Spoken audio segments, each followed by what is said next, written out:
So have you got 10,000 hours to spare? Well, if you have, you can become an expert. So a person called Anders Ericsson, a psychologist, came up with this idea of 10,000 hours after doing lots of research. And it was popularised by Malcolm Gladwell in his book Outliers. And it's the idea that if you spend 10,000 hours doing something, you can become an expert.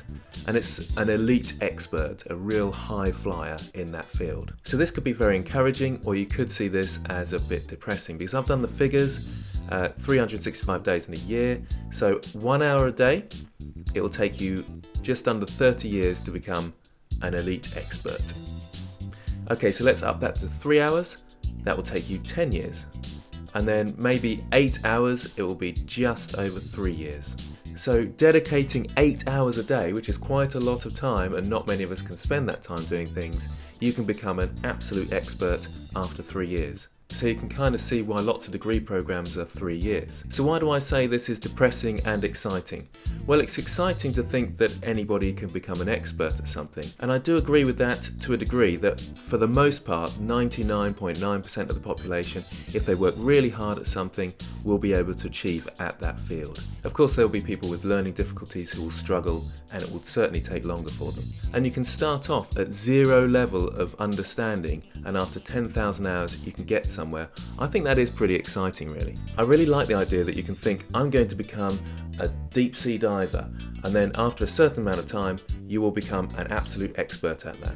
Not sure why I said deep sea diver, it just popped into my head. But it may seem quite depressing as well, because 3 years, 8 hours a day is quite a long time and quite a lot of effort. Well, remember, you're not starting from zero. If you're watching this and you're completely new to art and completely new to Blender, completely new to computers even, then maybe it's going to take you 3 years at 8 hours a day. But remember, you've got a strong starting point, probably, that you have been looking at this for maybe a few months, so you're well into your journey. And remember, you might have a background in some art skills, maybe you took GCSE art, maybe as a youngster you did some drawings at some point. Those are a few hours clocked up there. But hold on for a moment, there's some slightly more depressing news.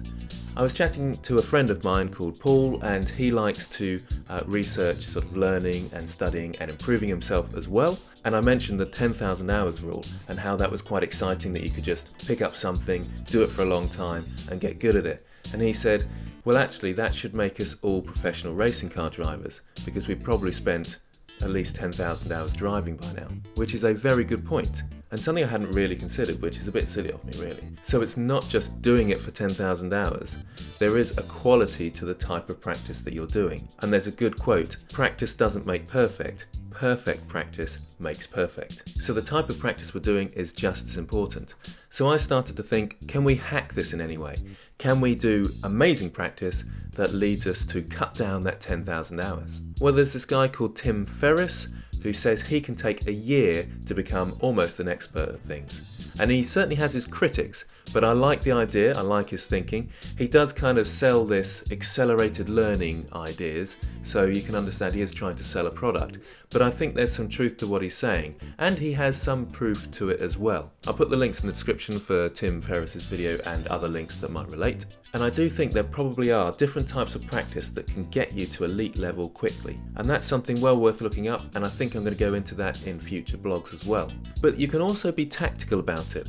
If we think about the learning curve, which I'll put in front of me now, most learning curves are quite steep, in the sense that your proficiency at something goes up pretty quick and then tails off towards the end. So that would suggest for many things, those last 3,000 hours or so, you don't actually improve that much. So maybe we can look at this a different way and be slightly tactical about it. If we take the role of a 3D artist, there's many aspects to it, and you might want to specialise in maybe character design or sculpting or texturing or lighting. But what if we become almost an expert at artistic skill and texturing, and then suddenly we become very good at both those combined? So combining your expertise in a range of skills could be just as important. And I have heard it said that having a range of skills in the industry can be really useful, and those people apparently can be quite sought after. Now there is the expression, jack of all trades and master of none.